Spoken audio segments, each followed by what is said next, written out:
Olá, irmãos, muito bem-vindos aí na nossa maratona de como estudar a Bíblia para crescimento pessoal. Nós temos feito algumas entrevistas com pastores e hoje a gente tem o privilégio de ter o pastor Mendes aqui, pastor durante 42 anos aí da Primeira Igreja Batista de Atibaia. Pastor Mendes, seja bem-vindo. E aí, como está esse tempo aí de pastor emérito, aposentado? O senhor fala que não se aposenta, né? Como é que está aí o senhor e a família? Ainda estamos na fase de adaptação, né? Fomos sobressaltados com a enfermidade da Cida, que foi descoberto um câncer, ela já foi operada e vai começar daqui 2 semanas o último tratamento, que tem sido muito bom e parece que a coisa está resolvida. E quanto aos filhos, e a meia dúzia de netos que temos, 2 nos Estados Unidos, já são cidadãos americanos, e um que é missionário. E todos bem, graças a Deus, firme na igreja. Não tem nada, não tem o que se queixar.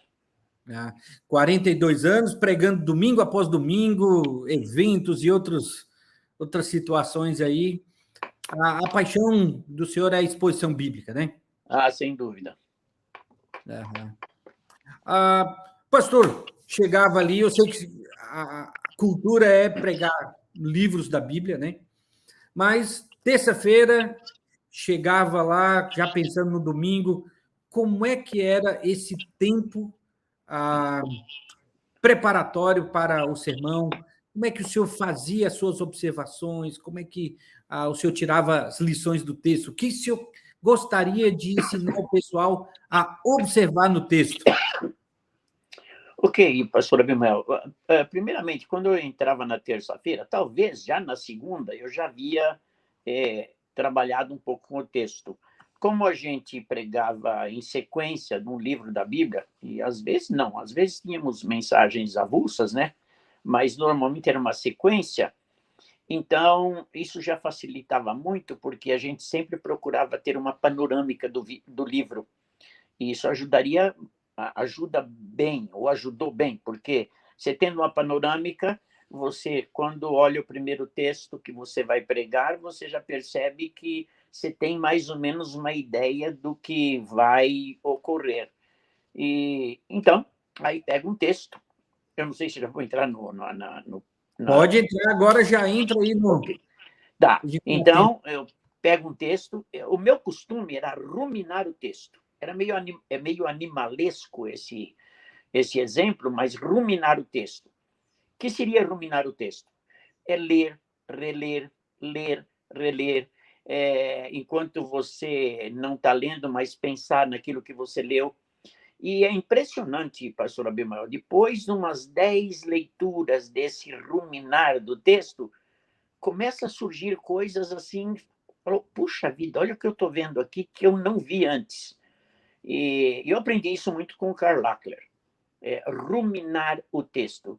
Às vezes você está deitado para dormir e você está pensando no texto, porque o texto está fazendo parte da sua vida, e vem lá uma tirada assim que se fala, puxa vida, essa aqui veio na hora certa. E como ajuda. Agora, uma das coisas que eu aprendi com o meu mestre Karl Lackler, e nunca mais esqueço, é quando você se propõe a estudar um livro da Bíblia, faça no mínimo, nem que for rápido, mas dê um panorama geral do livro. Vê a data que ele foi escrito, quais foram as situações. Procure saber o máximo que você puder a respeito da época, dos costumes, o porquê aquele livro foi inspirado por Deus. E você vai ficar impressionado como isso ajuda você nas mensagens que vêm a seguir. Porque já está impregnado em você quem era o governo da época, como que ele agia, como que eram os povos, qual era a influência herética forte e assim por diante. Eu tiro, por exemplo, a carta de 1 João, que foi a primeira que nós expusemos na PIBA. E essa ficou tão marcada porque eu fazia junto com o mestre Karl Lackler. E é interessante que nós começamos a descobrir muita coisa no livro pelo fato da influência gnóstica. É impressionante como quem vai estudar 1 João, aliás, praticamente o Novo Testamento, mas 1 João é muito forte, a influência gnóstica. Então, você vai perceber que o João está atacando ali os gnósticos porque a máxima deles seria o seguinte: a matéria é má e o espírito é bom. Então, se a matéria é má e o espírito é bom, Jesus não podia ser Deus, porque ele estava incorporado com uma matéria. E se essa matéria era má, o espírito não podia ser bom, então ele seria um ser imperfeito, não poderia ser Deus. Essa é a máxima. E aí João começa a instruir a igreja como se defender desse pensamento gnóstico. E aí nós vamos... Então, o senhor também está trazendo para nós aqui um passo do estudo bíblico, que é, ao ler o texto, também se informar desse ambiente que o texto nos dá, até mesmo cultural, das influências de pensamento que está acontecendo ali. Sim, Abimael, porque nós vamos... isso vai nos ajudar em muito. Aí você começa com isso na mente, você começa a ver determinadas palavras que João fala aqui na sua primeira carta, aí você vai entender por que ele usou aquela palavra. Por exemplo, uma das palavras que se repetem muito em 1 João é conhecer. Conhecer, conhecer, conhecer, conhecer. Por quê? Porque os gnósticos diziam: vocês não podem conhecer a Deus senão através de um processo que só nós temos. É aquele processo complicado das emanações, que até hoje eu não entendi, ninguém entendeu, né? E eles, com aquelas emanações que eles recebiam, eles iam subindo degraus de capacidade que só eles possuíam. E eles se constituíam num grupo assim muito seleto, que era o conhecedor de Deus. E aí, quando a gente começa a ver as tacadas, as burdoadas que João dá, aí você começa a entender o porquê. Por exemplo, você vai ver, nossas mãos apalparam, nossas mãos tocaram no verbo da vida. Peraí, apalparam? E que isso aí tem que ver? Tem sim, tem que ver, porque os gnósticos também, não vamos entrar no estudo gnóstico aqui, mas para eles Jesus seria um fantasma. E se um fantasma não podia ser tocado. Não, nós tocamos, nós andamos com ele. E a coisa vai complicando cada vez mais. E nessas observações, à medida que você vai estudando o texto ou lendo 1 João, porque a vantagem de 1 João, no caso, quando nós, antes de expormos lá em 1980, a gente lia praticamente todo dia o livro todo, porque são 5 capítulos tão somente.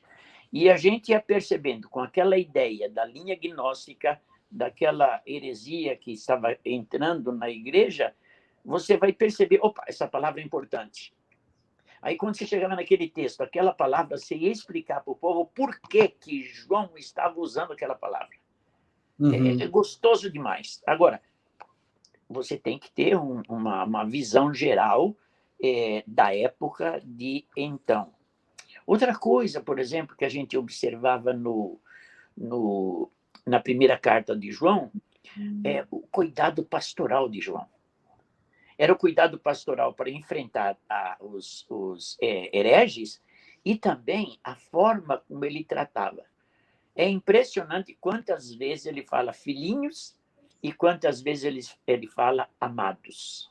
Esse tratamento, toda vez eu dava uma ênfase nesse tratamento. E é interessante, aí ele vai trabalhar com luz e trevas. Sempre ele pegava os contrários, né? Luz e trevas. E ele explicava quem está na luz, quem está nas trevas. E é interessante que ele faz uma explicação. Por exemplo, quem está na luz é o que conhece a Deus. Quem não está na luz não conhece a Deus. Mas aí ele batia, para conhecer a Deus é em Cristo Jesus. Já dava uma cacetada lá nos gnósticos.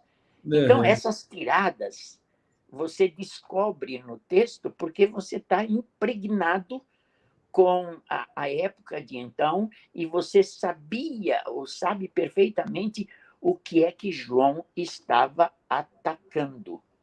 Uhum. Eu não sei se eu acho aqui, porque ontem eu fiz uma live de 1 João 4. Olha aqui, 4:2, por exemplo. Assim conheceis, olha o conhecimento, que aparece em todo lugar, o Espírito de Deus, todo espírito que confessa que Jesus Cristo veio em corpo, olha aí, cacetada nos está dizendo, é de Deus quem reconhece. Então, você vai pegando várias informações, o vocabulário de João, e você percebe que em todo o vocabulário dele está ali a instrução e a batida contra os gnósticos. Uma coisa Então, que... desculpa interromper. Não, vem, Nesses vem. 25 anos que nós trabalhamos juntos, um detalhe sempre me chamou a atenção, que o senhor gostava de canetas coloridas e marca-textos. Como é que o senhor fazia uso dessas canetas e marca-textos? Eu vou mostrar aqui. Esse aqui é Tito. Uhum. Ultimamente eu tenho revirado o Tito de cabeça para baixo. Uhum. E eu gosto muito de fazer anotação, agora eu sou meio escandaloso. Eu não gosto daquela canetinha de meio milímetro que você gosta. A própria uso da caneta demonstra que eu sou mais profeta, você mais mestre, tá? Então, eu escrevo tudo, tá vendo? Uhum. Tudo. E essas observações são muito importantes. E eu uso a beça, essas canetinhas, para frisar e risco, isso aqui corresponde com aquilo, tal. Ajuda muito. Uhum. O senhor, eu cortei um raciocínio do senhor, o senhor ia falar algo para eu... Bom, eu falei para você que ele trabalha com contraditórios, luz e trevas, amor e ódio, quem é, quem não é. Eu creio que o texto de 1 João, ele chega a um ponto e diz assim, olha, gente, vamos dar nome aos bois, quem é, quem não é. Uhum. E ele deixa bem claro. Uma observação aqui, uma informação para você que está acompanhando a nossa live aqui. O pastor Mendes tem uma live todo dia, é de segunda a sexta, 18 horas. 18 horas. Uhum. Então, E vai estar aqui. Eu estou trabalhando com 1 João. Está trabalhando com 1 João. Vai estar na descrição do vídeo. João 17, 4:17. É? Vai estar na descrição do vídeo o endereço do pastor Mendes, que ele faz pelo Facebook, e aí você pode clicar aqui, pode ter acesso aí às lives diárias e às exposições bíblicas do pastor Mendes. Nós estamos caminhando aqui para o nosso final, e como profeta, o profeta gosta de desafiar, aplicar a palavra, né? O mestre gosta das informações, trazer ali o conteúdo.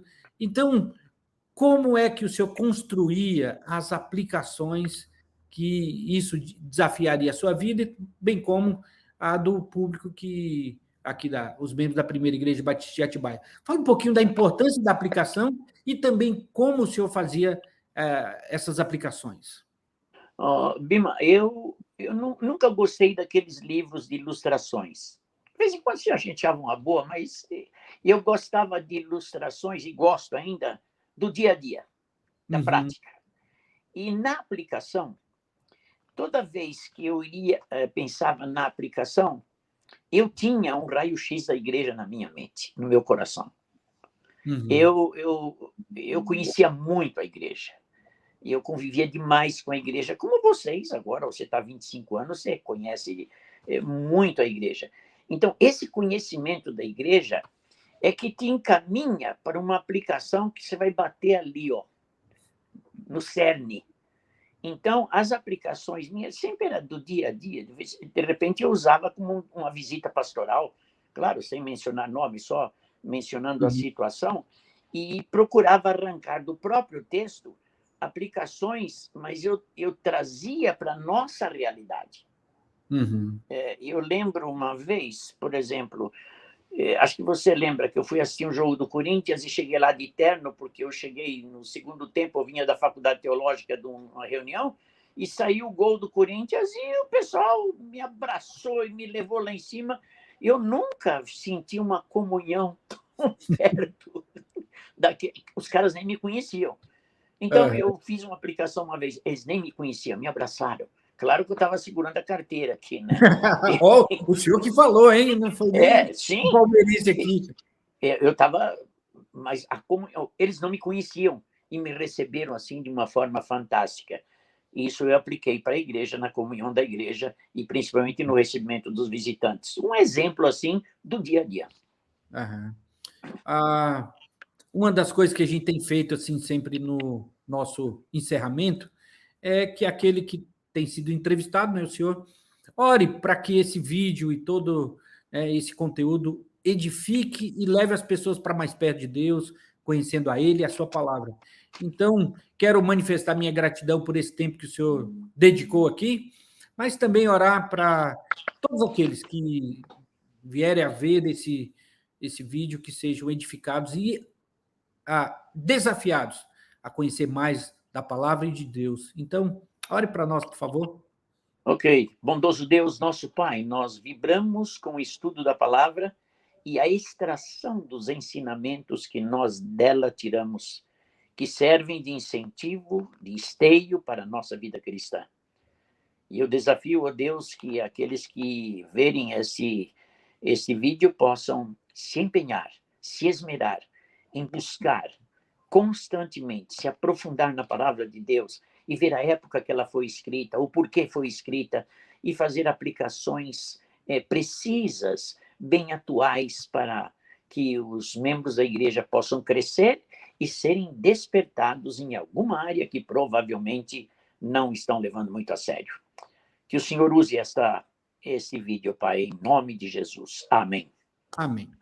Pastor, muito obrigado. E lembrando que você pode acompanhar as lições bíblicas do Pastor Mendes todo dia, 18 horas, no Facebook pessoal do Pastor Mendes, né?